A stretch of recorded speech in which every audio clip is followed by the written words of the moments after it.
Shabbat Shalom, everyone. You know, it's amazing. The thing I hear over and over again from lots of people is the same thing we're wondering all the time. How are there so many stupid people in our society these days? I mean, really, right? I mean, we've all been thinking that. Why are these people so stupid? Why are there people who are flagrantly refusing to wear their masks and instead going maskless to wild parties and bars and going to crowded beaches and to these political rallies, flagrantly defying health orders and doing this? You know what? I don't know about you, but I'm getting exhausted wondering why there are so many stupid people in this world. And so I'm going to try to solve that mystery for us today. I'm going to try to help us to understand what is going on for so many people who seem to be behaving so recklessly in our society these days. How is that possible? And maybe with understanding comes the possibility of returning to sanity. Hopefully, it may be charting a course forward so that all of us can come back to our senses. We'll see. I want to voice one more thought that's on our minds. Most of us certainly agree when we think about why are so many people acting so stupidly. Well, we blame the top leaders of this nation, don't we? We tend to blame those who come out and say things that are divisive and that encourage people to behave stupidly, and they have followers. And indeed, I certainly am not going to disagree with that. But you know what still endlessly gnaws at me, even if that is true? Why is it that so many people drink that Kool-Aid? Why is it? What is going on in their souls, in their psyches, that would lead them to this? So let's turn to Parshat Korach to try to understand what it is that is going on in the souls of these people. So I'm going to share my screen with you now, and we're going to look at some text together. Korach led a rebellion against Moses and Aaron, as I mentioned before. So I want us to look carefully at the wording, because our rabbinic tradition does some really amazing and insightful stuff with these texts that go way beyond the notion that it's just a rebellion into some really subtle insights that can help us in our world today. So let me just start and read the opening words. Now Korach, son of Yisrael, son of Kohat, son of Levi, betook himself along with Datan and Aviram, sons of Eliav, and On, son of Pelet, descendants of Reuven, to rise up against Moses, together with 250 Israelites, chieftains of the community, chosen in the assembly, men of repute. They combined against Moses and Aaron and said to them, "You have gone too far, for all of the community are holy, all of them, and the Lord is in their midst. Why then do you raise yourselves above the Lord's congregation?" So, of course, Korach, as I have often taught before, unfortunately, I have to keep teaching this. He is the paradigm of the demagogue who whips up the mob mentality by appealing to their basest instincts, particularly in this line, which I highlighted right here, this notion that he is appealing to a mass mentality by saying all of them are holy, all of them. And of course, that's at odds with what the Torah and God says in the Torah about the nature of the Israelites. It's not that all of them are holy. Right? In Leviticus 19, it says, "You shall be holy. Kedoshim tihiyu." It's in the future. It means you have the potential to be holy, but it doesn't mean that you are inherently better than others in the world. Now, that's a very powerful teaching unto itself, but the Midrash takes this into a deeper level, and very cleverly by linking it up with an earlier passage. So let's just jump into Numbers Rabbah now, because I want us to understand now what's going on with Korach's unfortunately brilliant manipulation of the mob.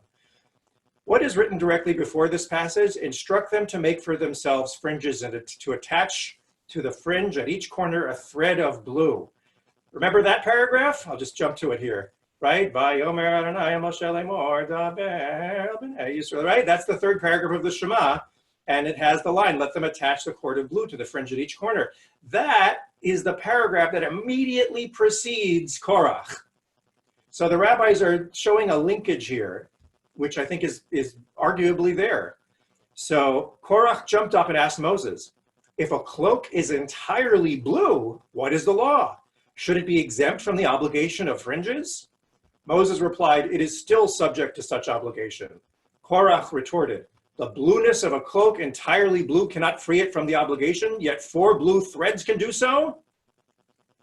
So what is Korach doing here? Korach is taking this beautiful teaching about this blue thread and distorting it by coming up with this image, that we call it techelet, right? That's this beautiful blue, this shimmering blue color that we're not even sure exactly how to reproduce it, although some think we are.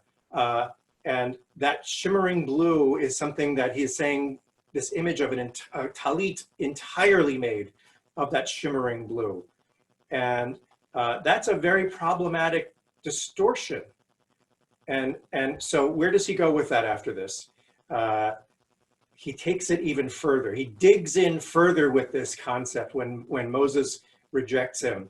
Korach instantly ordered that 250 talitot of blue be made, talitot of techelet be made, in which the 250 heads of the Sanhedrin who rose against Moses were to wrap themselves. Then Korach made a feast for them, before which they wrapped themselves in their blue cloaks. Their cloaks, their talitot, made entirely of techelet. So what's going on here with these texts? Something very powerful and very insightful here.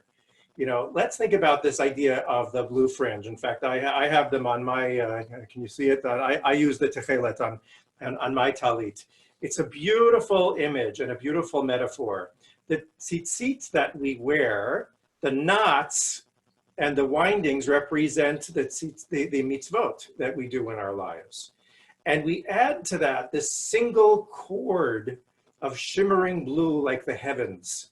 And I interpret that as representing this single thread of divinity that runs through us as human beings in the image of God. And when we perform mitzvot, we are weaving our single thread into what is ultimately the tapestry of the human endeavor. And we're only one thread. And that's a very important idea. It's only when we together perform the mitzvot that we collectively weave this tapestry through our lives and through the generations and through the millennia, until ultimately we can create this a mishkan in the world through our actions, creating a world that is weaved in this magnificent tapestry of all of our intentional efforts for the good and for the just. It's a beautiful idea that emphasizes we aren't here to do it alone. We need each other. We need unity. And what does Korach do? He trounces all over that concept. Not only does he seed dissent and try to polarize the Israelites through his words, but he is also trouncing on the very concept of humility implicit in this text. That we are called to humbly understand that our actions are infinitely powerful because there's that thread within them, but it's only one thread. He's trouncing on that inherently humble idea that we all have to take to heart. Right? The only one who really gets to wear a talit entirely of techelet, I suppose, is God. And if we're going to have any hope for our world and the kind of world we can build together as humanity, then we have to know our place. We have to know that each of us only has that one cord, that we need each other. And through this image of a talit entirely of techelet, we are confusing ourselves with God. Kulam kedoshim. Right? In other words, that techelet talit becomes the embodiment of that statement. All of them are holy. Right? It's all of a piece, and to confuse ourselves with all holiness, which is only God, that's idolatry. There was a very interesting article this past week in the New York Times. Paul Krugman wrote a piece on this topic that I'm addressing today. And he talked about how in the early 20th century, some of you may have read this, there was an outbreak of a disease called pellagra. pellagra is a niacin deficiency. And the medical experts of the time correctly noticed that people who were very poor and who were living on very limited diets, particularly of just corn products and nothing else, were particularly susceptible to this disease of pellagra. And what happened when the experts released that information? People in the American South reacted against this medical advice. They immediately interpreted it as Northerners imposing their will, trying to attack Southerners, and they openly defied these medical warnings. And as a result, the incidence of the disease pellagra in the American South skyrocketed. Remarkably familiar, isn't it? It is absolutely remarkable to me, the fact that what we're seeing with this defiance of mask wearing, and this defiance of health regulations and advice, is nothing new. It goes back, right? We actually, in America, we seem to have a tradition of anti-science built into our culture. Have you noticed? Everything from those who deny climate change, global warming, to those who are denying evolution. It is a very real force in the American culture.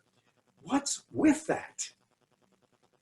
And there are many theories as to why Americans have a particular streak of this anti-intellectualism.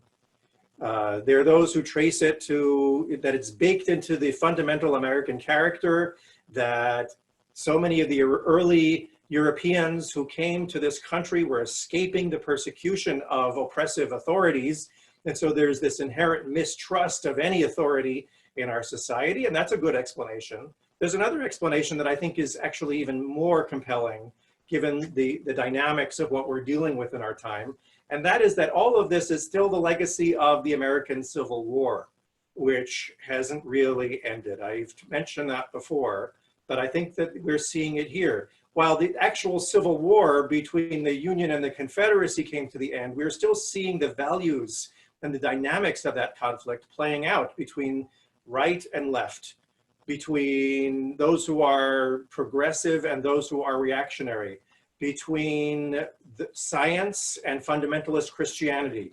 We're seeing it play in all of these ways. It's still alive. And however you trace the origins of this American anti-intellectualism, what I think these various theories all point to is the same thing, that they are the result of trauma. They are the result of deep scars, wounds on our collective psyche, wounds on our souls that we have never truly dealt with as a country, as a society. We have never really faced these wounds. And this is exactly what Korach manipulated and took advantage of and abused in his endeavors. How did he whip up the mob to suddenly believe him and reject God and Moses and Aaron? Well, he questioned their authority and immediately suggested that they were the ones who were attempting to take authority to oppress them and ultimately to enslave them. Who is he talking to? The Israelites, who so recently had just left slavery, who were scarred by 400 years of enslavement. And by invoking this banner of, as the Midrash does, and this talit of all blue is kind of like their flag, as it were, right? That becomes a metaphor for giving everybody who has been victimized to react against authority, to reject authority by attempting to erase trauma and to weaponize their trauma as a way to react against those who are in authority in any way. It is remarkable to me, the parallels between what we learn, the wisdom of the Torah, this wanting to say all of them are holy, all of it is techelet. You see it playing out literally sometimes when you see Americans, even in the racial conflict, saying, all lives matter. It's the same kind of mentality of erasing trauma for the sake of expressing one's anger and victimization. And I should add, of course, this is the legacy of the Civil War. Yes, the legacy of the Confederacy is that it has a religion, and the religion is fundamentalist Christianity. It has a worldview, which is a rejection of intellectualism and science. It has a philosophy, which is rejection of education and the scientific method and authority. And it has a method, which is institutionalized racism, all in the cause of protecting their way of life, right? That is the same exact cause that was behind the Confederacy. So the Civil War is not over. It's just changed forms. It's no longer North versus South. Now we see the poison of this division happening now in all towns, in all communities, in all villages, in all houses of worship. Even in ours, there are these divisions, these polarizations, which are all the same result of an eternal pitfall in our human condition that Parshat Korach points to, that comes about when collectively a society does not acknowledge its wounds and its traumas.